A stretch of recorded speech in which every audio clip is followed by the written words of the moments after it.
Hello everyone. इस video में हम लोग इंडिया के न्यूक्लियर पॉलिसी के बारे में पढ़ेंगे। देखिए, सबसे पहले हम देखते हैं कि इस वीडियो में हम क्या क्या डिस्कस करने वाले हैं। हम सबसे पहले इमरजेंस ऑफ न्यूक्लियर पावर, मतलब विश्व के कौन कौन से देश न्यूक्लियर पावर बने, उन सब चीज़ों को पढ़ेंगे। फिर हम इंडिया की न्यूक्लियर हिस्ट्री, जैसे पोखरण 1, पोखरण 2 और इंडिया किस तरह न्यूक्लियर वेपन स्टेट बनता है, उसको भी देखेंगे। और एट लास्टली हम इंडिया के न्यूक्लियर डॉक्ट्रिन, इंडिया का न्यूक्लियर डॉक्ट्रिन जैसे कि नो फर्स्ट यूज पॉलिसी क्या है, क्रेडिबल मिनिमम डिटरेंस क्या है, और इंडिया का ये जो मासिव रिटिलेशन का कॉन्सेप्ट है वो क्या है, उन सब चीज़ को हम लोग पढ़ेंगे। लेकिन सबसे पहले हम एमरजेंस ऑफ न्यूक्लियर पावर को देखते हैं। देखिए, 1945 ये एक ऐसा साल था जब विश्व जो है वो न्यूक्लियर एज में पहुंच चुका था, न्यूक्लियर एज में इंटर कर चुका था। क्योंकि हम जानते हैं कि 1945 में एक ऐसी घटना होती है जिसमें कि यूएसए ने जापान के दो शहर, एक हिरोशिमा और दूसरा नागासाकी, इन दोनों प्लेसेस में बम गिरा दिया। अगर हम हिरोशिमा की बात करें तो हिरोशिमा में जो बम गिराया था उसका डेट आप याद कर लीजिए, 6 अगस्त। वही जो नागासाकी में गिराया गया था वो था 9 अगस्त। और हिरोशिमा में जो बम गिराया गया उसका नाम क्या था? उसका नाम था लिटिल बॉय। ये सब छोटी छोटी चीज़ें आप लोग इसको याद रखिएगा। और जो नागासाकी है उसमें जो बम गिराया गया था उसका नाम था फैट मैन। ओके, तो हम अगर बोले कि यूएसए ने, देखिए जो यूएसए ने दो कंट्रीज यूके और कनाडा, इन दोनों के सहायता से एक प्रोजेक्ट स्टार्ट किया था जिसको कहा जाता है मैनहट्टन प्रोजेक्ट। और इस मैनहट्टन प्रोजेक्ट के तहत विश्व का पहला एटॉमिक बम बना। ठीक है, विश्व का पहला एटॉमिक बम इस मैनहट्टन प्रोजेक्ट के तहत ही बना था। और उसके बाद हम देखेंगे वर्ल्ड वार 2 के दौरान यूएसए ने जापान के हिरोशिमा और नागासाकी, हिरोशिमा में 9 अगस्त को लिटिल बॉय और 9 अगस्त को नागासाकी में फैट मैन, ये जो बम है वो गिरा। इसका बहुत ही क्रिटिकल एक तरह से आप देखिएगा तो कंडीशंस होता है जापान के में। ठीक है, आगे हम देखते हैं। इसके बाद इस यूएसए के बाद हम देखेंगे कि बहुत सारी कंट्री जैसे यूएसएसआर, जो आज के समय में रसिया है, इन्होंने भी यूएसएसआर ये सेकेंड कंट्री बनता है जिसके पास ये टेक्नोलॉजी आता है 1949 में। ठीक है, और इनका जो फर्स्ट प्रोजेक्ट था, फर्स्ट जो न्यूक्लियर बम था, उसका कोड जो नेम था वो था क्या था? First lightning. इस चीज़ को आप याद रखिए। इसके बाद जो थर्ड कंट्री जो इस लिस्ट में शामिल होता है वो है यूनाइटेड किंगडम। और यूनाइटेड किंगडम जो है, इन्होंने जो न्यूक्लियर बम के लिए जो ऑपरेशन किया था उसका नाम था, जो प्रोजेक्ट था उसका नाम था ऑपरेशन हरिकेन। ठीक है, फोर्थ कंट्रीज हम देखते हैं। फोर्थ कंट्री है फ्रांस। और ये जो 4 कंट्रीज है ये 1960 में जो इस लिस्ट में शामिल होता है। And fifth one is People's Republic of China, हमारा पड़ोसी कंट्री। ठीक है, ये जो है 5th न्यूक्लियर पावर कंट्री बनता है एट 1964 में। इन सब चीज़ों को, और इन्होंने जो इस प्रोजेक्ट का कोड नेम था वो तो 596, आप कोड नेम याद रख लीजिए 596। ओके, तो इस तरह देखेंगे और आप अगर गौर दीजिएगा तो ये यूएसए सेकेंड है हमारा, क्या यूएसएसआर, थर्ड है यूके, फोर्थ है फ्रांस एंड फिफ्थ है चाइना। इस चारों को देखिए, ये चारों कंट्री जो है वो आज के समय में यूनाइटेड नेशन के सिक्योरिटी काउंसिल के परमानेंट मेंबर है कि नहीं है? तो इस चीज़ को भी आप याद रख लीजिए। अगर पूछा जाए आपको एग्जाम में कि यूनाइटेड नेशन के सिक्योरिटी काउंसिल के परमानेंट मेंबर में कौन कौन है, तो USA, UK, United Kingdom, USSR, United Kingdom, France and People's Republic of China. ठीक है, अब हम इंडिया को देखते हैं। देखिए, इंडिया क्या था? इंडिया अगर हम देखेंगे तो जैसे ही भारत आज़ाद हुआ तो भारत के आज़ादी के साथ ही भारत के साथ बहुत चैलेंजेस थे। पॉवर्टी का चैलेंजेस था, इकोनॉमिक डेवलपमेंट का चैलेंजेस था। इसके साथ ही साथ जैसे ही भारत आज़ाद हुआ तो भारत भी एक तरह से न्यूक्लियर एज में प्रवेश कर चुका था। और 1946 में अगर हम जवाहरलाल नेहरू, जो भारत के पहले प्रधानमंत्री थे, 26 जून 1946 में उन्होंने अनाउंस किया था और उन्होंने कहा था कि ये नो डाउटली है कि इंडिया जो है विश्व के बहुत सारे कंट्रीज जो है आज लेटेस्ट डिवाइसेस को यूज कर रहे हैं, लेकिन और मुझे उम्मीद है कि इंडिया भी अपने इंडियन साइंटिस्ट जो है वो एटॉमिक फोर्सेस को यूज कर पाएंगे और उसका यूज एक कंस्ट्रक्टिव पर्पस के लिए करेंगे। देखिए कंस्ट्रक्टिव पर्पस के लिए करेंगे, इस चीज़ को आप ध्यान दीजिएगा, मैं इसका मतलब बताऊंगा, ठीक है। लेकिन अगर इंडिया को किसी तरह का थ्रेट मिलता है इस एटॉमिक फोर्स को यूज करने के लिए, तो इंडिया इसका भरपूर विरोध करेगा। समझ, देखिए न्यूक्लियर पावर का कंस्ट्रक्टिव यूज और डिस्ट्रक्टिव यूज ये क्या होता है, इस चीज़ को समझने के लिए सबसे पहले हम न्यूक्लियर एनर्जी क्या है इस चीज़ को समझते हैं। देखिए क्या है, मैं बताता हूँ। यूरेनियम, ये हमारा एक, हमें पता है ये 235 में यहाँ लिख रहा हूँ, ठीक है। देखिए यूरेनियम के दो होता है, एक यूरेनियम 235, एक यूरेनियम 238। ये यूरेनियम 238 है, वो नेचुरल पाया जाता है, उसको हम खदान से निकालते हैं, ओके। लेकिन ये यूरेनियम 235 है, इसको हम लोग आर्टिफिशियली इनरिस्ट करके, मतलब उसमें और ज़्यादा यूरेनियम मिला के यूरेनियम 235 मिलाया जाता है। तो जब इस यूरेनियम 235 में जब हम लोग न्यूट्रॉन, आपको पता होगा इलेक्ट्रॉन, प्रोटॉन, न्यूट्रॉन, ये क्या है, ये सभी जो है केमिस्ट्री के टर्म्स है। मैं अभी केमिस्ट्री में आपको नहीं जाना चाहता हूँ, लेकिन आप इस चीज़ को समझ सकते हैं कि जब हम न्यूट्रॉन को यूरेनियम 235 से हम जब रिएक्शन कराते हैं, जब बॉम्बार्डिंग कराते हैं, तो दो चीज़, ठीक है, दो चीज़, एक सेकेंड मैं यहाँ आ रहा हूँ, ठीक है, दो चीज़, एक तो यूरेनियम से बेरियम एंड सेकेंड क्रिप्टन, ये दोनों क्रिएट होता है। Barium 141 and krypton 91।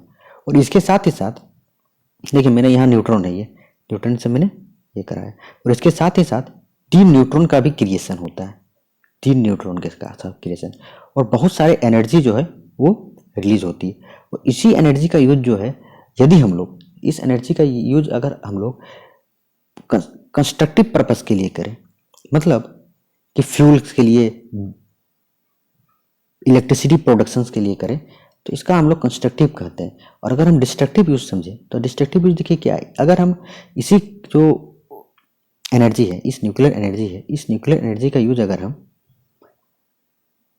Bomb, nuclear weapon बनाने के लिए या न्यूक्लियर बॉम्ब बनाने के लिए करें, तो एक तरह से ये हमारे इंटरनल सिक्योरिटी के लिए इंपॉर्टेंट है, ठीक है, अल्टीमेट सिक्योरिटी गारंटी हमें देती है, तो इसको हम लोग डिस्ट्रक्टिव यूज कहते हैं। तो हमने अभी तक समझ लिया कि इस जो न्यूक्लियर एनर्जी का है, एक तरह से कंस्ट्रक्टिव यूज भी किया जा सकता है, इस तरह से डिस्ट्रक्टिव यूज भी किया जा सकता है, डेवलपमेंटल अपॉर्चुनिटी के लिए भी किया जा सकता है, और अल्टीमेट सिक्योरिटी गारंटी के लिए भी किया जा सकता है। इस चीज़ को हम लोग समझ गए। और इसके साथ ही साथ आप और एक चीज़ समझ लीजिए, एक होता है nuclear fission, FISSION, nuclear fission, और एक होता है न्यूक्लियर फ्यूजन, SION। देखिए न्यूक्लियर फिशन क्या होता है, यदि एक एटम, इस यूरेनियम एटम जो हमने कहा, इसमें बॉम्बार्डिंग करके इसको 2 एटम्स में अगर हम कन्वर्ट कर देंगे, तो ये क्या किया हम लोग, इस एटम को स्प्लिट कर दिए, तो इसको हम लोग कहते हैं न्यूक्लियर फिशन, ठीक है। और ये जो न्यूक्लियर फ्यूजन है, जैसे सन, आप अगर सन का एग्जांपल लीजिएगा, तो सन क्या है, सन में देखेंगे कि हाइड्रोजन के 2 एटम्स मिलके हीलियम बनाते हैं। तो इसमें क्या हो रहा है, इसमें 2 एटम्स ज्वाइनिंग कर रहा है कि नहीं कर रहा, तो इसको हम लोग कहते हैं न्यूक्लियर फ्यूजन, ओके। और एक चीज़ आप देख लीजिए कि जैसे मैंने कहा कि यूरेनियम को न्यूट्रॉन से किए, तो यहाँ बेरियम बना, यहाँ क्रिप्टन बना, 3 न्यूट्रॉन जो है वो और निकल गया, प्लस जो है एनर्जी रिलीज हुआ। अब जो है इस न्यूट्रॉन में क्या करेंगे, इस न्यूट्रॉन, यहाँ 3 न्यूट्रॉन जो क्रिएट किया, उसको यूरेनियम से हम लोग बॉम्बार्डिंग कराएंगे। इस तरह से देखेंगे तो ये चेन रिएक्शन बन जाता है, ठीक है। तो इस चेन रिएक्शन को कंट्रोल करना बहुत ज़रूरी है, और इस चेन रिएक्शन को कंट्रोल करना जरूरी है, इसीलिए जो है हम लोग कंट्रोल चेन रिएक्शन मॉडरेटर का यूज़ करते हैं, कूलेंट का यूज़ करते हैं, जैसे कूलेंट के रूप में D2O का यूज़ करते हैं। इस तरह से हम लोग ये सब देखिए, ये न्यूक्लियर एनर्जी का क्रिएशन का प्रोसेस है, हम लोग इस चीज़ को समझ गए। और ये जो है एक तरह से समझिए कि क्या है, ये न्यूक्लियर एनर्जी जो है एक तरह से कन्वेंशनल एनर्जी से, जो कन्वेंशनल एनर्जी क्या है, थर्मल एनर्जी जो हम लोग प्रोड्यूस करते हैं, ठीक है, विंड एनर्जी प्रोड्यूस करते हैं, इन सब एनर्जी से, या वाटर हाइडल एनर्जी यूज़ करते हैं, इससे काफ़ी एडवांस है। एडवांस इसीलिए क्योंकि इसमें इनॉर्मस अमाउंट ऑफ, बहुत ही ज़्यादा अमाउंट से एनर्जी प्रोड्यूस होती है, इसको कंट्रोल कर पाना तो मुश्किल भी है और कंट्रोल किया भी जाता है, और साथ ही साथ बहुत ही ह्यूज टेक्नोलॉजी का जरूरत पड़ता है। और इसका जो डिस्ट्रक्टिव अगर हम देखें तो कितना डिस्ट्रक्शन किया जापान में, इस चीज़ को आप लोग सोचिए। ठीक है, तो इसका जो है पर्पस जो है गुड पर्पस के लिए भी किया जा सकता है, और अगर चाहे कोई कंट्री तो इसका बैड पर्पस के लिए भी यूज कर सकता है। ठीक है, उम्मीद है कि आप लोग इतना अभी तक समझ गए होंगे। तो अगर हम आगे आते हैं, अब हम इंडिया के हिस्ट्री को देखते हो। मैंने अभी बताया जैसे कि इंडिया जो है जब आज़ाद हुआ तो इंडिया के पास बहुत सारे चैलेंजेस थे, और इस जो न्यूक्लियर एनर्जी के क्षेत्र में भी एक बहुत बड़ा चैलेंज इंडिया के पास था।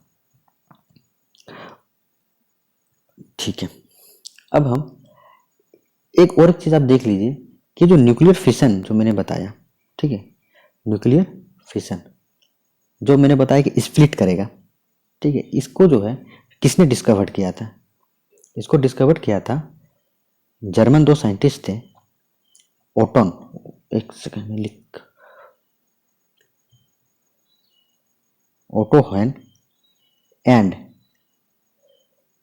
फ्रिट्ज स्ट्रासमैन, जो जिस तरह से आपका प्रोनाउंसिएशन आप जिस तरह से भी कीजिए, ओटो हैन, मैं तो यही प्रोनाउंसिएशन कर रहा हूँ, और फ्रिट्ज स्ट्रासमैन। अगर एग्जाम में आए, जनरली क्वेश्चन पूछा जाता है ये एग्जाम में, इसलिए आप लोग इसको कर लीजिएगा, याद करके रख लीजिए, या आपने नोट्स में लिख लीजिए। 1938 में किया था। अब मैं आगे आ रहा हूँ और इंडिया के न्यूक्लियर हिस्ट्री को हम लोग देखेंगे। अब देखिए, इंडिया का न्यूक्लियर हिस्ट्री को अगर हम देखें तो सबसे पहले इंडिया का 3 फेजेज में आप डिवाइड कर सकते हैं। फेज वन में आप देखिएगा तो कोल्ड वार एरा जो स्टार्टिंग जो है चाइना वार तक, आप फर्स्ट फेज को आप देख लीजिए। और सेकेंड फेज जो है वो आप देखिए जो पोखरण हुआ, मतलब आफ्टर चाइना वार। मैं आप लोग को एक एक करके समझा रहा हूँ। ठीक है, देखिए इंडिया क्या था, इंडिया का जो न्यूक्लियर पोस्चर था स्टार्टिंग में वो था टू डायमेंशनल अप्रोच था। टू डायमेंशनल अप्रोच कहने का मतलब इंडिया स्टार्टिंग में कहती थी कि हम जो इस न्यूक्लियर एनर्जी का यूज करेंगे उसका यूज हम लोग पीसफुल नॉन मिलिट्री पर्पस के लिए करेंगे। ठीक है, पीसफुल नॉन मिलिट्री पर्पस के लिए करेंगे। हम किसी भी तरह से न्यूक्लियर वेपन को रिजेक्ट करते हैं। हम न्यूक्लियर वेपन बनाने के समर्थन में नहीं है, हम इसका सिर्फ कंस्ट्रक्टिव पर्पस को हम लोग सपोर्ट करते हैं।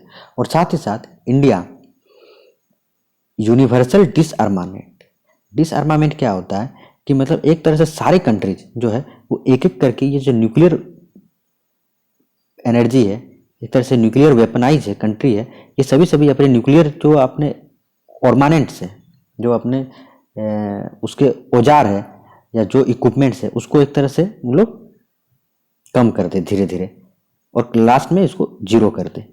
इंडिया इसके समर्थन में था। ठीक है, और इंडिया का न्यूक्लियर प्रोग्राम 1948 में एटॉमिक एनर्जी कमीशन के एस्टेब्लिशमेंट के साथ स्टार्ट होता है। फिर बाद में धीरे धीरे बहुत सारे, जैसे कि 1958 से पहले में ये 1954 में डिपार्टमेंट ऑफ एटॉमिक एनर्जी का एस्टेब्लिशमेंट किया जाता है। 1956 में हम देखेंगे कि अप्सरा फर्स्ट इंडिया का रिएक्टर को बनाया जाता है। फिर हम देखेंगे कि 1960 में इंडिया का सेकेंड रिएक्टर साइरस को बनाया जाता है। ठीक है, लेकिन देखिए 1960 के बाद क्या होता है, 1960 के बाद हम देखेंगे कि 1962 में इंडो चाइना वार लड़ा जाता है। ठीक है, और इसके साथ ही साथ 1964 में हमने बताया कि जो 5 कंट्री है जिसमें 5th कंट्री है वो चाइना थी। और वो जो 5th कंट्री चाइना है वो एक न्यूक्लियर टेस्ट करती है 1964 में। ठीक है, उस जगह का नाम था लोप नूर, और चाइना जो है वो 5th न्यूक्लियर कंट्री बन जाती है। तो जब इंडिया का एक पड़ोसी देश है जिसके साथ रिसेंटली युद्ध हुआ है और वो जब एक न्यूक्लियर वेपन स्टेट बन जाता है तो इंडिया के लिए जो एक थ्रेट आ जाता है, आएगा कि नहीं आएगा, आप ही बताइए। अगर आपका पड़ोसी कंट्री अगर न्यूक्लियर वेपनाइज हो जा रहा है तो हमारे लिए थ्रेट है। और वैसा कंट्री जिसके साथ आप युद्ध किए कुछ साल पहले 1962 में आपका उसके साथ युद्ध हुआ है, इसीलिए इंडिया जो है वो एक न्यूक्लियर अम्ब्रेला का सर्च करता है। न्यूक्लियर अम्ब्रेला, यह कहा जाता है कि लाल बहादुर शास्त्री जो है उस समय गए थे यूएसए, और यूएसए से जो कहा था कि हमें आप न्यूक्लियर अम्ब्रेला प्रोवाइड कीजिए। कहने का मतलब अगर कोई कंट्री इंडिया पे न्यूक्लियर बॉम्ब या न्यूक्लियर वेपन से अटैक करती है तो यूएसए जो है उस कंट्री पे अटैक करेगी। इसको कहते हैं न्यूक्लियर अम्ब्रेला। ओके, तो इस तरह हम देखेंगे कि चाइना, एक तो इंडो चाइना का जो ये कंडीशंस था वो बहुत ही इंडिया के सिक्योरिटी कंसर्न बहुत एराइज कर रहा था। और इसके साथ ही साथ 1968 में एक ट्रीटी आता है जिसको कहा जाता है नॉन प्रोलिफेरेशन ट्रीटी। ठीक है, देखिए प्रोलिफेरेशन मतलब क्या होता है। प्रोलिफेरेशन का अगर आप मतलब देखिएगा तो इसका मतलब होता है रैपिड इंक्रीज। ठीक है, तो इसमें लिखा है नॉन, मतलब कि नॉन प्रोलिफेरेशन ट्रीटी मतलब ये जो रैपिड इंक्रीज है उसको रोकना। किसके रैपिड इंक्रीज को रोकना? तो न्यूक्लियर वेपनाइज और न्यूक्लियर जो पावर है इसके, मैं एडिट कर रहा हूँ, ठीक है, मैं यहाँ पे, ठीक है, इसको रोकना है, न्यूक्लियर वेपन के इसको कंट्रोल करना है। ये जो है एनपीटी नॉन प्रोलिफरेशन ट्रीटी का मेन था। लेकिन इसका सबसे मुख्य उद्देश्य था कि आप एक तरह सोचिएगा तो अगर इंडिया नॉन प्रोलिफरेशन ट्रीटी में साइन कर देता तो क्या आज इंडिया न्यूक्लियर वेपन स्टेट बन पाता? नहीं बन पाता। तो इस ट्रीटी में बहुत सारे कंट्रीज, अप्रोक्सीमेटली 190 कंट्रीज ने साइन कर दिया। ठीक है, और इन सभी को एनपीटी का सिग्नेटरी पार्टीज कहा जाता है। लेकिन इंडिया ने इस एनपीटी में साइन नहीं किया। इंडिया ने इस नॉन प्रोलिफरेशन ट्रीटी में साइन नहीं किया। और इंडिया के साथ साथ और कुछ कंट्रीज थे, जैसे पाकिस्तान जो हमारा पड़ोसी कंट्री है, Israel, North Korea and South Sudan. इन सभी कंट्रीज ने, टोटल 5 कंट्रीज ने उस एनपीटी में साइन नहीं किया। उन्होंने क्या कहा? इंडिया का क्या तर्क था? इंडिया का तर्क था कि जो एनपीटी है ये डिस्क्रिमिनेटरी है, ये एक तरह से डिस्क्रिमिनेशन कर रहा है। हाँ, समझ रहे हैं ना क्यों कर रहा है डिस्क्रिमिनेशन? क्योंकि उनका कहना था कि आपने जो है, अगर इंडिया इस नॉन प्रोलिफरेशन ट्रीटी में साइन कर देता तो इंडिया के लिए जो ये न्यूक्लियर वेपन स्टेट्स बनने का जो सपना था वो एक तरह से क्लोज हो जाता। क्लोज होता कि नहीं होता? क्लोज हो जाता। इसीलिए इंडिया ने इस ट्रीटी में साइन नहीं किया। अब आप समझिए, जब नॉन प्रोलिफरेशन ट्रीटी लाया गया तो ये इंडिया के लिए एक शौक था, ये बहुत ही ज़्यादा कि मतलब ये क्या हो गया। क्यों? देखिए मैं आपको बता रहा हूँ, क्योंकि हम लोगों ने देखा कि 1964 में चाइनीज न्यूक्लियर टेस्ट होता है। ठीक है, और उसके बीच जो है बहुत सारे न्यूक्लियर टेक्नोलॉजी को स्ट्रिक्ट करने के लिए बहुत सारे रिजोल्यूशन, बहुत सारे प्रपोजल्स पास किए जाते हैं। जैसे 1961 अगर हम देखेंगे, 1961 देखेंगे तो 1961 में आयरिश प्रपोजल लाया गया। ठीक है, 1961 में आयरिश प्रपोजल लाया गया और यही आयरिश प्रपोजल है, ये नॉन प्रोलिफरेशन ट्रीटी का बेस है। ठीक है, ये आयरिश प्रपोजल ये आयरलैंड के द्वारा लिया गया एक इनिशिएटिव था, जिसको कि उन्होंने यूनाइटेड नेशन के जनरल असेंबली जो है उसमें उन्होंने पेश किया था। और उन्होंने कहा था कि इस जो वेपन से, इस न्यूक्लियर वेपन के नॉन प्रोलिफरेशन को रोका, मतलब न्यूक्लियर वेपन के प्रोलिफरेशन को रोका जाना चाहिए। इसके साथ ही साथ 18th ENDC, ठीक है, 18th नेशन डिसआर्मामेंट कमेटी। ठीक है, इसमें भी जो है एक तरह से इन सभी चीज़ों को चर्चा करने के लिए ये कमेटी जो स्टेब्लिश किया गया, इसको हम ENDC डायलॉग्स कहते हैं। और इसमें जो है हमारे इंडिया से के तरफ से जो प्रिंसिपल नेगोशिएटर थे वो थे VC त्रिवेदी। और उन्होंने क्या किया? उन्होंने कहा कि ये जो न्यूक्लियर पावर है, ये जो NPT है, ये एक तरह से इन जो न्यूक्लियर पावर कंट्रीज है उनको ये प्रिविलेज दे रही है। क्यों दे रही है? समझिए, क्योंकि इस ट्रीटी में क्या कहा गया? इस ट्रीटी में कहा गया कि जिनके पास है 1968 तक जो कंट्रीज के पास न्यूक्लियर स्टेट है, ठीक है, वे न्यूक्लियर स्टेट रहेंगे, वे न्यूक्लियर स्टेट कहलाएंगे। और उसके बाद जितने कंट्रीज है वे नॉन न्यूक्लियर स्टेट कहलाएंगे, NNW। ठीक है, तो एक तरह से पूरे विश्व के को दो भाग में ये डिवाइड करने का प्रयास था। जिनके पास न्यूक्लियर पावर है वे न्यूक्लियर वेपन स्टेट, और जिनके पास नहीं है वो नॉन न्यूक्लियर स्टेट या नॉन न्यूक्लियर पावर स्टेट। आप इस चीज को समझिए, एक तरह से ये क्या, ये जो 5P5, ये जो परमानेंट 5 मेंबर्स है उनके लिए तो ये बढ़िया था एक तरह से। तो इसी तरह से हम देखेंगे कि एक तरह से इंडिया के लिए जो है एक बहुत ही सीरियस थ्रेट था, और साथ ही साथ ये जो न्यूक्लियर ये है, ये एक तरह से वर्टिकल प्रोलिफरेशन की बात करती है। ये जो है न्यूक्लियर आर्मामेंट के टोटल बैन करने की बात नहीं करती है, वो कहती है कि इसको धीरे धीरे कम किया जाए। समझ रहे हैं ना? इसीलिए कहा जाता है कि ये जो है एक तरह से न्यूक्लियर वेपन का एपार्थाइड बन जाए। एपार्थाइड मतलब क्या होता है? एपार्थाइड मतलब एक तरह से आप समझिए तो दो भाग में डिवाइड कर दे रहा है, रंगभेद जिसको कहते हैं। जो हम लोग साउथ अमेरिका में जो हम लोग रंगभेद पढ़े थे वही है कि एक तरह से रंगभेद की नीति है कि ये 5 स्टेट जो है, 5 कंट्रीज जो है वो न्यूक्लियर वेपन स्टेट्स है और बाकी नहीं है। इसीलिए इंडिया ने इसको साइन नहीं किया। आप समझ गए इंडिया ने क्यों इसको साइन नहीं किया? क्योंकि इंडिया का कहना था एक तो अगर इसमें साइन कर देती तो इंडिया आज न्यूक्लियर वेपन स्टेट नहीं बन पाता। और साथ ही साथ इंडिया का सबसे बड़ा था एनपीटी का साइन नहीं करने का रीजन कि इनका जो पड़ोसी कंट्रीज है उसके पास न्यूक्लियर वेपन स्टेट है। तो इंडिया अपने इंटरनल सिक्योरिटी को पहले देखेगा, और अगर इंडिया अपने इंटरनल सिक्योरिटी को पहले देखेगा तो उसके अनुसार अगर इंडिया के पास न्यूक्लियर पावर नहीं रहेगा तो इंडिया के लिए प्रॉब्लम क्रिएट हो जाएगा। इन सभी चीज़ के लिए जो है इंडिया ने न्यूक्लियर वेपन स्टेट में न्यूक्लियर में साइन नहीं किया। इन सब चीज़ को आप लोग समझ गए होंगे। इसीलिए अगर पूछा जाए तो आज भी इंडिया, आज की कंडीशन में बता रहा हूँ, इंडिया एनपीटी का सिग्नेटरी नहीं है, इसमें सिग्नेचर नहीं किया है। आप समझ गए इसके साथ? चलिए अब हम नेक्स्ट कॉन्सेप्ट पे आते हैं धीरे धीरे करके, ठीक है? इसको मैं इरेज कर रहा हूँ। अब देखिए, अब इसके बाद हम फेज 2 आते हैं, जिसमें हम लोग देखेंगे कि इंडिया पोखरण किस तरह से पोखरण 1 होता है, ठीक है? तो देखिए पोखरण 1 को समझने से पहले हम सबसे जो इम्पोर्टेंट पर्सन्स थे उस समय के, होमी जहांगीर भाभा, उनके बारे में थोड़ा सा देखते हैं। He is original driver of India's nuclear policy and also he is the father of India's nuclear program. समझ रहे हैं ना? क्या हुआ, उन्होंने TIFR, उन्होंने Tata institute of fundamental research की स्थापना की, और साथ ही साथ उन्होंने एटॉमिक एनर्जी एस्टेब्लिशमेंट, ये ट्रॉम्बे, ये बॉम्बे में है, इसकी स्थापना की, जिसको हम लोग AEET कहा जाता है, ठीक है? और यही AEET बाद में चल के इसका नाम भाभा एटॉमिक रिसर्च सेंटर रखा गया। समझे?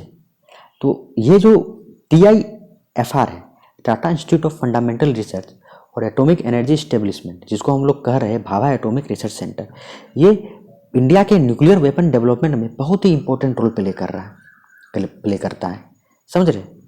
ये चीज़ आप लोग समझ गए। इसीलिए होमी जहांगीर भाभा का नाम, अगर हम न्यूक्लियर पॉलिसी को देखें तो होमी जहांगीर भाभा का नाम बहुत इंपॉर्टेंट है, क्योंकि ये इंडिया के न्यूक्लियर पॉलिसी को यही एक तरह से ड्राइव करते हैं। इन्होंने ही सबसे पहले कहा कि इंडिया जो है न्यूक्लियर वेपन स्टेट या न्यूक्लियर एनर्जी के क्षेत्र में इंडिया को आना चाहिए।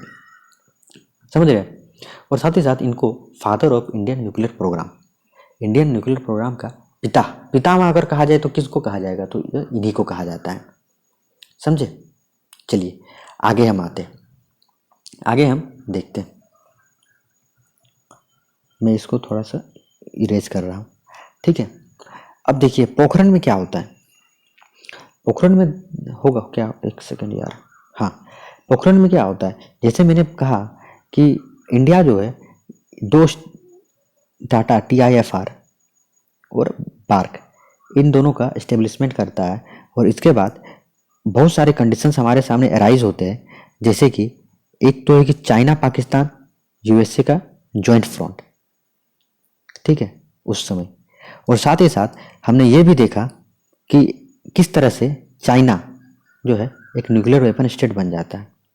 तो उसी क्रम में भारत ने 18 मई 1974 में पोखरण, राजस्थान के पोखरण में एक टेस्ट किया, न्यूक्लियर एक्सप्लोजन किया, और जिसका उन्होंने कोड नेम रखा स्माइलिंग बुद्धा। ये तो आपने सुना होगा, ठीक है। तो पहला जो आपका ये है कि पोखरण कब किया गया, तो पोखरण किया गया 1974। अगर आप एक्चुअल डेट याद रखना है तो उसको भी याद रख सकते हैं कि 18 मई 1974। और अगर पूछा जाए कि उस न्यूक्लियर एक्सप्लोजन जो किया गया उसका कोड नेम क्या था उस प्रोजेक्ट का, तो उस प्रोजेक्ट का कोड नेम था स्माइलिंग बुद्धा, ठीक है। और इसका कंडीशंस क्या था, किस बैकग्राउंड में हुआ, तो हमने देखा कि किस तरह से चाइना पाकिस्तान यूएसए जो एक तरह से जॉइंट फ्रंट बन गया और इंडिया को साइडलाइन कर दिया गया साउथ एशियन रीजन से। ये जो साउथ एशियन रीजन है वहाँ से इंडिया को साइडलाइन कर दिया गया, इसीलिए भारत ने जो है न्यूक्लियर एक्सप्लोजन किया। और एक्सप्लोजन करने के बाद इंदिरा गांधी उस समय की प्राइम मिनिस्टर थी, और साथ ही साथ गवर्नमेंट इंडिया का गांधी और गवर्नमेंट ने डिक्लेयर किया कि इंडिया का जो इंटेंशन है इस न्यूक्लियर वेपन को यूज करने का वो कंस्ट्रक्टिव है। और साथ ही साथ इंडिया जो है इसको इसलिए किया ताकि वो न्यूक्लियर टेक्नोलॉजी के क्षेत्र में सेल्फ रिलायंट बना सके अपने नेशन को, और साथ ही साथ इंडिया न्यूक्लियर एनर्जी का पीसफुल पर्पस के यूज करने का समर्थक है। लेकिन इसका रिएक्शन तो आना था और इसका रिएक्शन बहुत तगड़ा आया। किस तरह से तगड़ा आया, बहुत सारे इंटरनेशनल क्रिटिसिज्म इंडिया को झेलना पड़ा, और इंटरनेशनल क्रिटिसिज्म झेलने के साथ ही साथ बहुत सारे वेस्टर्न कंट्रीज ने इनका क्रिटिसाइज किया। और साथ ही साथ जो कनाडा, देखिए कनाडा इंडिया के लिए बहुत इंपॉर्टेंट था उस समय, क्योंकि कनाडा जो है बहुत सारे इंडिया को टेक्नोलॉजी न्यूक्लियर क्षेत्र में और साथ ही साथ फ्यूल्स प्रोवाइड कराती थी। तो कनाडा के साथ साथ यूएसए ने भी जो है इंडिया को जो ये न्यूक्लियर टेक्नोलॉजी का सपोर्ट देती थी उसको विड्रॉ कर लिया, जिससे कि इंडिया का न्यूक्लियर सिविल प्रोग्राम में भी बहुत ज़्यादा इफेक्ट पड़ा, ठीक है। इंडिया के सिविलियन न्यूक्लियर प्रोग्राम में भी बहुत ज़्यादा इफेक्ट पड़ा। और इंडिया के इस रिएक्शन के कारण हम देखेंगे कि एनएसजी न्यूक्लियर सप्लाई ग्रुप का फॉर्मेशन किया जाता है, ठीक है। इस न्यूक्लियर सप्लाई ग्रुप का पहले नाम लंदन सप्लाई ग्रुप था, इसको बाद में चेंज करके न्यूक्लियर सप्लाई ग्रुप किया गया। देखिए न्यूक्लियर सप्लाई ग्रुप क्या है, ये एक मल्टीलेटरल एक्सपोर्ट रिजीम है, एक्सपोर्ट कंट्रोल रिजीम आप इस तरह से कर सकते हैं, मल्टीलेटरल एक्सपोर्ट कंट्रोल रिजीम है। और इसका क्या काम है, ये जितने भी न्यूक्लियर सप्लायर कंट्रीज है उनका एक ग्रुप है जिनका कि मेन पर्पस यही है कि इस न्यूक्लियर प्रोलिफरेशन को रोका जाए, ठीक है। और किस तरह से रोकेंगे, तो जितने भी न्यूक्लियर वेपन को बनाने के लिए जो भी टेक्नोलॉजी है, जो भी इक्विपमेंट है, जो भी मटेरियल लगता है, उसके एक्सपोर्ट पे कंट्रोल करके इसको रोका जाए। ये जो है न्यूक्लियर सप्लाई ग्रुप का मेन पर्पस है। तो हमने देखा कि इसका रिएक्शंस किस तरह हुआ, किस तरह एनएसजी का फॉर्मेशन किया गया। अब हम देखते हैं कि जब इंडिया ने फर्स्ट न्यूक्लियर टेस्ट, जिसको हम कह रहे हैं पोखरण 1, जब उन्होंने पोखरण 1 किया तो आखिर ऐसी क्या जरूरत पड़ गई कि इंडिया को सेकेंड न्यूक्लियर टेस्ट करना पड़ा, जिसको हम लोग कहते हैं पोखरण 2। तो हम इस चीज़ को समझते हैं। देखिए सबसे पहला जो चीज़ है कि इंडिया ये जो न्यूक्लियर टेस्ट किया, एक तरह से इसको उन्होंने टेक्नोलॉजी के डेमोन्स्ट्रेशन के रूप में किया। उन्होंने सिर्फ टेक्नोलॉजी को यूज किया था, उन्होंने इसको वेपनाइज नहीं किया था, ठीक है। मतलब कि आप अगर चाहे, मान लीजिए यहाँ से है एक वेपन के थ्रू आप अगर यहाँ गिराना चाहें तो आप नहीं गिरा, इस तरह का कोई टेक्नोलॉजी का यूज इंडिया ने नहीं किया था।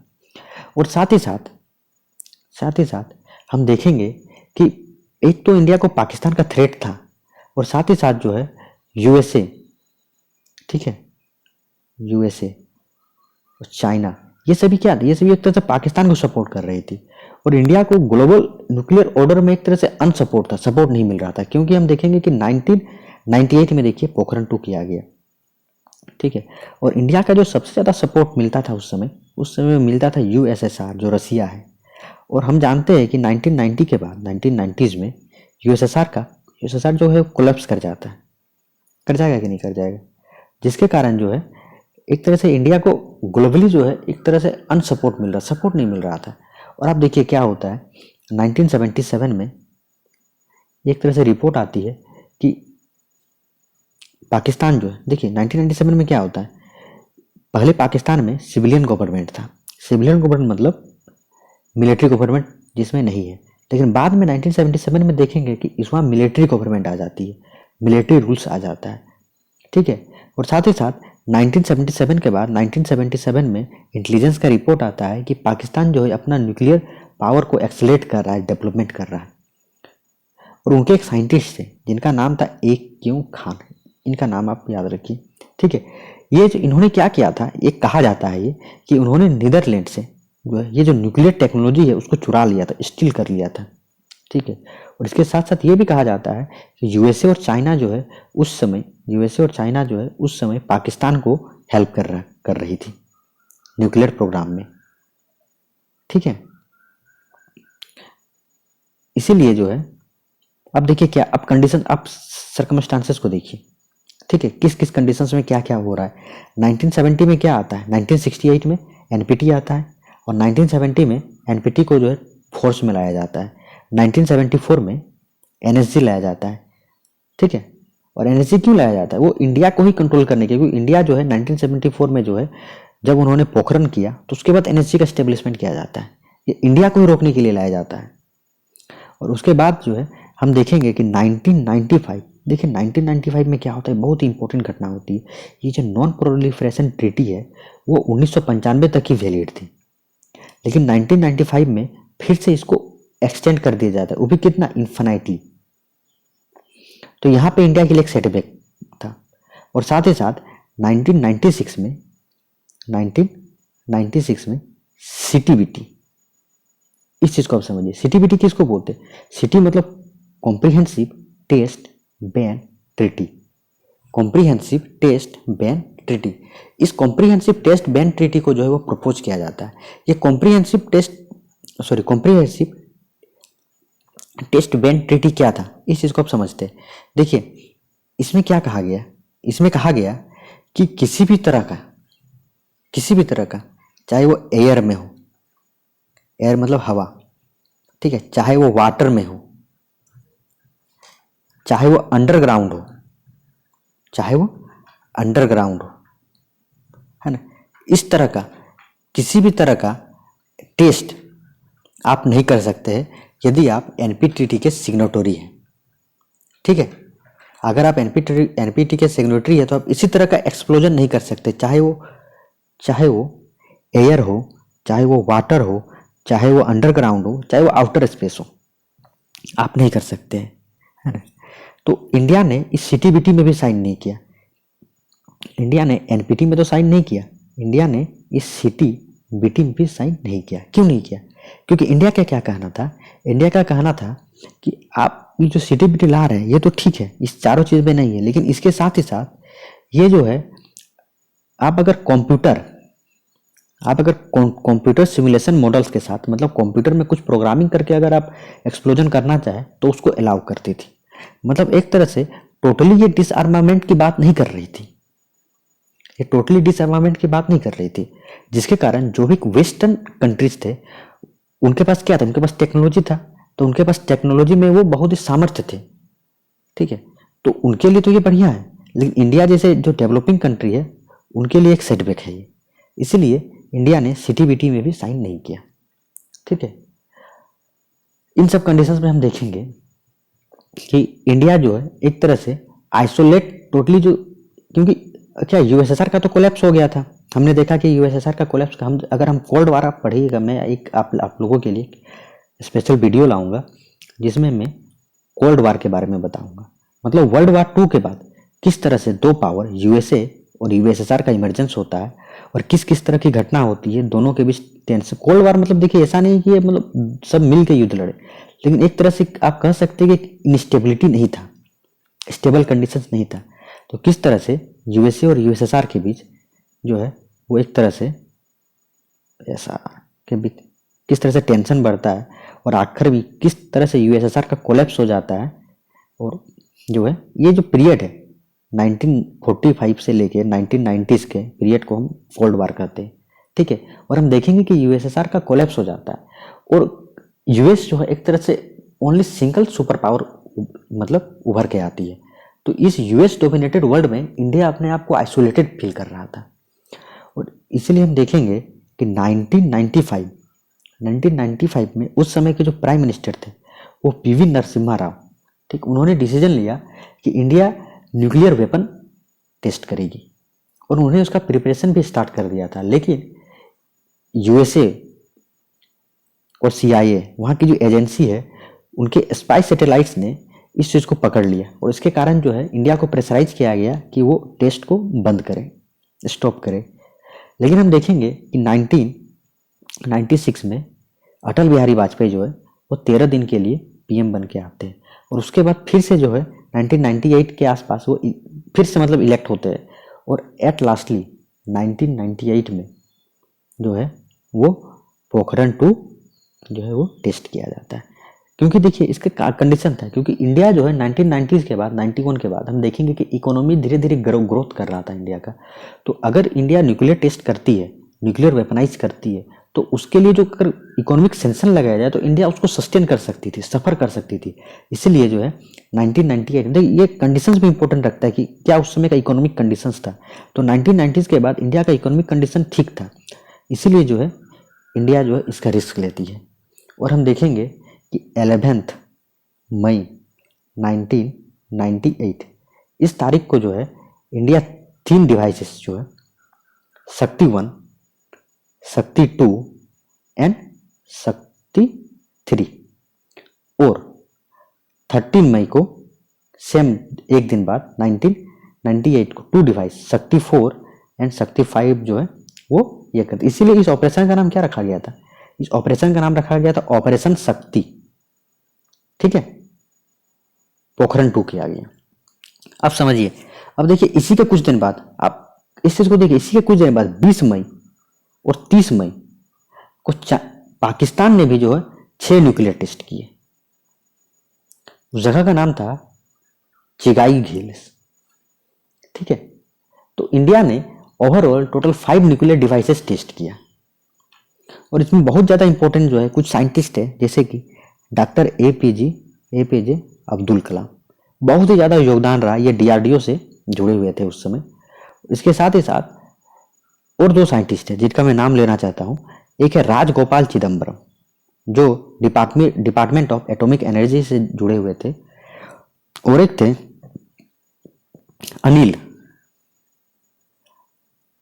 खाकोदकर, ये जो है बार्क के डायरेक्टर थे उस समय। इन्होंने बहुत ज़्यादा अपना इंपॉर्टेंट रोल दिया इस घटना में। अब हम आगे देख रहे हैं, ठीक है। अब देखिए, जब इंडिया ने इस तरह का न्यूक्लियर टेस्ट किया तो उनको डिफेंड भी करना था वर्ल्ड को, ग्लोबल लेवल पे। तो इंडिया ने क्या कहा? इंडिया ने कहा कि देखिए, हमने किसी तरह के कन्वेंशंस का हमने वायलेशन नहीं किया है। क्यों? क्योंकि इंडिया न तो एनपीटी का सिग्नेटरी है, न इंडिया सीटीबीटी का सिग्नेटरी है। तो इंडिया तो इन दोनों में से किसी का सिग्नेटरी नहीं है, तो इंडिया ने किसी तरह का वायलेशन नहीं किया। और साथ ही साथ इंडिया ने यह भी कहा कि हमने पोखरण 2 में 5 और इसमें 1, टोटल कितना? 6, टोटल 6 टेस्ट किए। अगर आप ये P5 कंट्रीज को देखिएगा तो P5 कंट्रीज ने, इसी 5 कंट्रीज ने मिलकर 2000 से भी ज़्यादा टेस्ट किए, 2000-3000 से भी ज़्यादा टेस्ट किए। तो उनके सामने तो हमने कुछ नहीं किया है। और इंडिया ने यह भी कहा कि हमारा जो टेस्ट करने का सबसे मेन रीजन है वो है चाइना, क्योंकि हमें चाइना से थ्रेट है, समझ गए। लेकिन ये तो था ही कि इकोनॉमिक सेंक्शन लगना ही था। यूएसए ने बहुत सारे सेंक्शंस लगाए, बहुत सारे मतलब वेस्टर्न कंट्रीज ने अपना जो है धीरे धीरे उनके साथ इंडिया का रिलेशन थोड़ा बिगड़ा। लेकिन इंडिया इससे बहुत कुछ गेन भी किया। इंडिया क्या गेन किया? इंडिया अपना सिक्योरिटी जो है उसको गारंटी कर सकता था। साथ ही साथ जो है अब टेक्नोलॉजी के क्षेत्र में इंडिया एडवांस हो गया था। और हम और एक चीज़ देखेंगे, देखिए इंडिया क्या है, इंडिया तो एनपीटी का भी सिग्नेटरी नहीं था और इंडिया सीटीबीटी का भी सिग्नेटरी नहीं था। अब इन जब दोनों का इंडिया सिग्नेटरी नहीं है तो इंडिया ने क्या किया? वर्ल्ड को कहा, वर्ल्ड को उन्होंने बताना शुरू किया, देखिए मैंने तो इन दोनों में साइन नहीं किया। अगर मैंने इन दोनों में साइन नहीं किया तो मैंने किसी तरह का रूल का तो वायलेशन नहीं किया है, मैंने किसी तरह के कन्वेंशंस का वायलेशन नहीं किया है। तो इंडिया ने इस तरह से जो है अप्रोच अपनाया कि सभी को समझाना स्टार्ट किया, सभी के साथ डायलॉग्स करना स्टार्ट किया इन सब के बाद, ठीक है। और इसके साथ साथ जो है इंडिया ने जो है अपना न्यूक्लियर डॉक्ट्रिन पोस्चर जो है उसको बताया कि देखिए हम जो है नो फर्स्ट यूज पॉलिसी पे विश्वास करते हैं, हम एनएफयू पॉलिसी पे विश्वास करते हैं, ठीक है। और इसके साथ ही साथ हम क्रेडिबल मिनिमम डिटरेंस इसके थ्योरी पे चलेंगे। हम किसी कंट्री पे, देखिए क्या इंडिया का कहना था कि हम जो है किसी भी कंट्री पे फर्स्ट अटैक नहीं करेंगे, यही है नो फर्स्ट यूज पॉलिसी। ठीक है, सिर्फ जो ये न्यूक्लियर वेपन बनाए है उसका यूज हम सिर्फ डिटरेंस के लिए करेंगे। डिटरेंस मतलब क्या होता है? डिटरेंस जो है एक तरह से इंटरनेशनल रिलेशन का टर्म है। डिटरेंस मतलब कि आप एक तरह से एक लेयर क्रिएट कर रहे हैं कि आप मतलब कि कोई कंट्री अगर आप पे अटैक करेगा तो आपके पास वो कैपेसिटी है, आपके पास वो कैपेबिलिटी है कि आप उसको पे अटैक कर सकते हैं। इसको कहते हैं डिटरेंस। तो ये अगर ये डिटरेंस आप क्रिएट कर पाइएगा तो कोई कंट्री आप पे अटैक नहीं करेगा। ठीक है, क्योंकि उन्हें पता है कि यदि हम इन पे अटैक करेंगे तो इससे ज्यादा नुकसान हमको भी है। और इंडिया ने कहा कि हम नो फर्स्ट यूज पॉलिसी को अपनाएंगे और हम तभी किसी कंट्री पे अटैक करेंगे जब कोई कंट्री पहले हम पे अटैक करे, तब हम उस पर स्ट्राइक बैक करेंगे। समझ गए ना? तब हम उस पर स्ट्राइक बैक करेंगे। और उन्होंने कहा कि अगर न्यूक्लियर वेपन से करें तो, अगर आप बायोलॉजिकल वेपन से कीजिएगा तब फिर इंडिया फर्स्ट यूज कर सकती है। और इंडिया ने जब इस तरह से जो है अपने नो फर्स्ट यूज पॉलिसी को धीरे धीरे जो है ग्लोबल लेवल पे सामने लाया, तो इंडिया क्या हुआ? देखिए, इंडिया ने एक तरह से पूरा वर्ल्ड को सिग्नल दिया कि हम जो है एक क्रेडिबल जो है न्यूक्लियर वेपन स्टेट्स है। हमारे पास न्यूक्लियर वेपन है लेकिन हम क्रेडिबल है। और इस तरह से जो है, और देखिए विश्व को क्या लगा, आप इस चीज को समझिए। इंडिया ह्यूज मार्केट है, इंडिया न्यूक्लियर मार्केट, इंडिया में बहुत ज़्यादा मतलब एक तरह से पोटेंशियल है, इंडिया में एनर्जी का जरूरत है। तो यूएसए के साथ साथ वेस्ट जो कंट्रीज है इस सिग्नल को कैचअप करते हैं।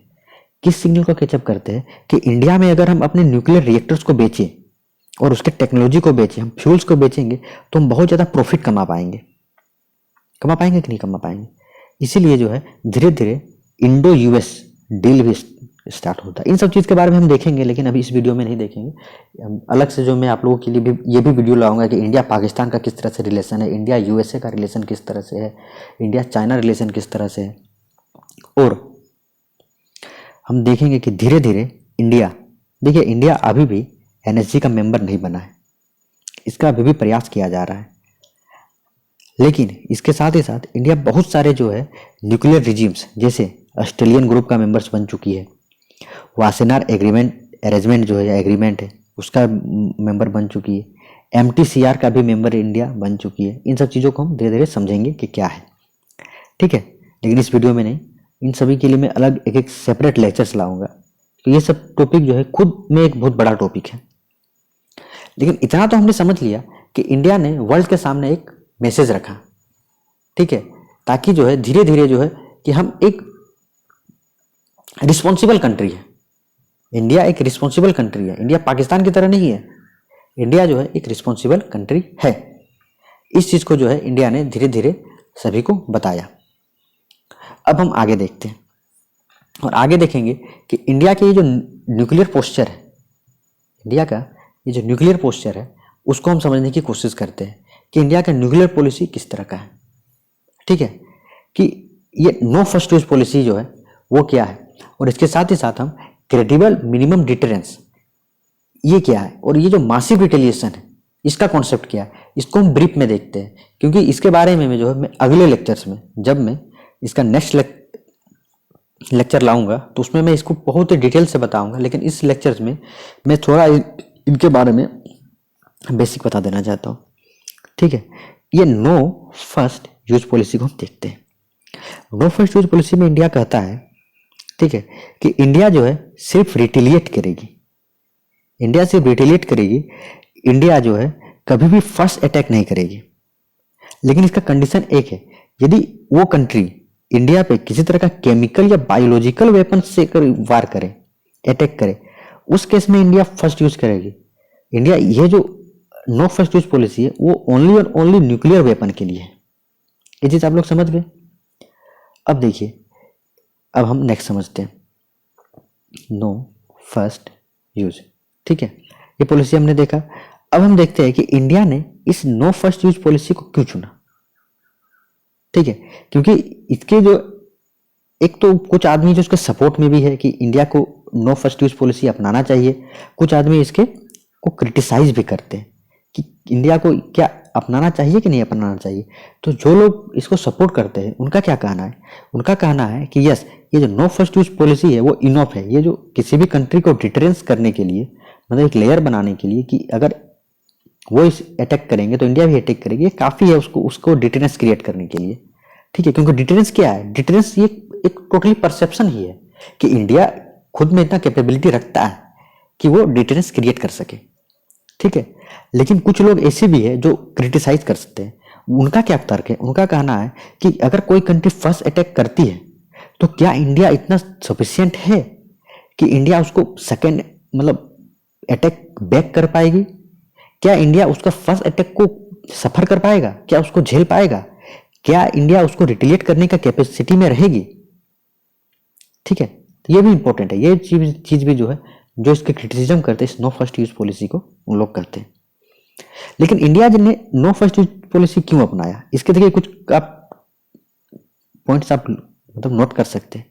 देखिए, पहला चीज है कि अगर हम फर्स्ट यूज पॉलिसी या फर्स्ट यूज पोस्चर को अपनाएंगे तो उसका ऑपरेशनल कॉस्ट है अपना, है ना, कि हमेशा आपको जो है वेपन्स रेडी रखना पड़ेगा, तैयार रखना पड़ेगा तान के कंट्री की तरफ, तो उसका तो ऑपरेशनल कॉस्ट आएगा कि नहीं आएगा।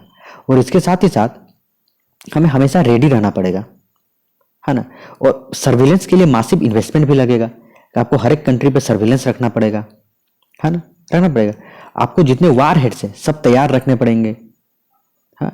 और साथ ही साथ जो है आपको एक डिसीजन मेकिंग के लिए डिसेंट्रलाइज भी रहना पड़ेगा कि तुरंत अगर इस जगह पे अटैक हो जाता है तो बहुत सारे डिसीजन मेकर्स होने चाहिए तुरंत, जो क्विक जो है वो एक्शन ले सके, समझ।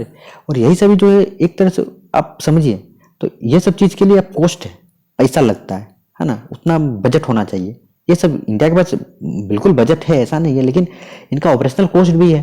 इसीलिए इंडिया ने, और जब इंडिया सामर्थ्य है सेकेंड अटैक करने के लिए, तो फिर India no first use policy को ही अपनाया इंडिया ने, समझ रहे हैं। और साथ ही साथ इंडिया को वर्ल्ड को बताना भी था, एक ये डिप्लोमेटिक रीजन भी है कि इंडिया को वर्ल्ड को बताना था कि इंडिया एक रिस्पॉन्सिबल नॉन वेपन स्टेट है ना। इंडिया जो इसका एग्रेसिव इंटेंशन से इसका यूज नहीं करती है ना। और साथ ही साथ इंडिया का कल्चर जो है, कल्चर रीजन भी है कि इंडिया कल्चरली बताना चाहता है कि हम नॉन वायलेंस पे विश्वास करते हैं, हम वर्ल्ड पीस पे विश्वास करते हैं, समझ गए ना।